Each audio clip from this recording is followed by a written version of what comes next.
తెలంగాణలో కాంగ్రెస్ ప్రభుత్వం వచ్చాక భూదందాలు, సెటిల్మెంట్లు పెరిగిపోయాయని కేంద్ర బొగ్గు గనుల శాఖ మంత్రి కిషన్ రెడ్డి ఆరోపించారు. నిజాం నిరంకుశ పాలన, రజాకర్ల అరాచకాలపై కలంతో పోరాడి ప్రాణాలర్పించిన అమరవీరుడు షోయబుల్లా ఖాన్ వర్ధంతి సందర్భంగా హైదరాబాద్లోని బీజేపీ రాష్ట్ర కార్యాలయంలో నివాళులర్పించారు. అనంతరం ఏర్పాటు చేసిన మీడియా సమావేశంలో కిషన్ రెడ్డి మాట్లాడారు.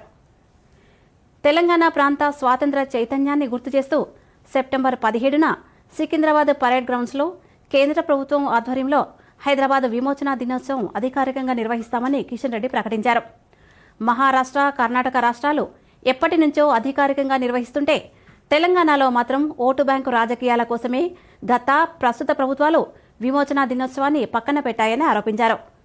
హైదరాబాద్, రంగారెడ్డి, మేడ్చల్ జిల్లాలో వేలాది ఎకరాల ప్రైవేటు భూములను అక్రమంగా 22A నిషేధిత జాబితాలోకి చేర్చి ప్రజలను, బిల్డర్స్ను సెటిల్మెంట్ల పేరిట కాంగ్రెస్ నేతలు వేధిస్తున్నారని ఆరోపించారు. గత 2-3 ఏళ్లలో జరిగిన ఈ మార్పులపై హైకోర్టు సిట్టింగ్ జడ్జితో విచారణ జరపాలని డిమాండ్ చేశారు. బాధితులకు బీజేపీ లీగల్ సెల్ ద్వారా ఉచిత న్యాయ సహాయం అందిస్తామని కిషన్ రెడ్డి భరోసా ఇచ్చారు. ఇక పీఎం గరీబ్ కళ్యాణ్ అన్న యోజన పథకంలో ఎక్కువ భాగం సబ్సిడీ, ధాన్యం సేకరణ ఖర్చులను కేంద్రమే భరిస్తున్నప్పటికీ కార్డులపై కేంద్ర ప్రభుత్వం లోగో, ప్రధాని పేరు లేకుండా రాష్ట్ర మంత్రుల ఫోటోలు మాత్రమే వేసుకోవడం సరికాదన్నారు. కళాశాలలకు చెల్లించాల్సిన 15,000 కోట్ల బకాయిలను వెంటనే రిలీజ్ చేయాలని, నిధులు రాక విద్యారంగం తీవ్ర సంక్షోభంలో పడిందని ఆవేదన వ్యక్తం చేశారు. ముఖ్యమంత్రుల విదేశీ పర్యటనలకు అనుమతుల అంశాన్ని దౌత్య నిబంధనల ప్రకారమే కేంద్ర విదేశాంగ శాఖ పరిశీలిస్తుందని, ఇందులో ఎలాంటి రాజకీయ కక్ష సాధింపులు ఉండవని కేంద్ర మంత్రి కిషన్ రెడ్డి స్పష్టం చేశారు.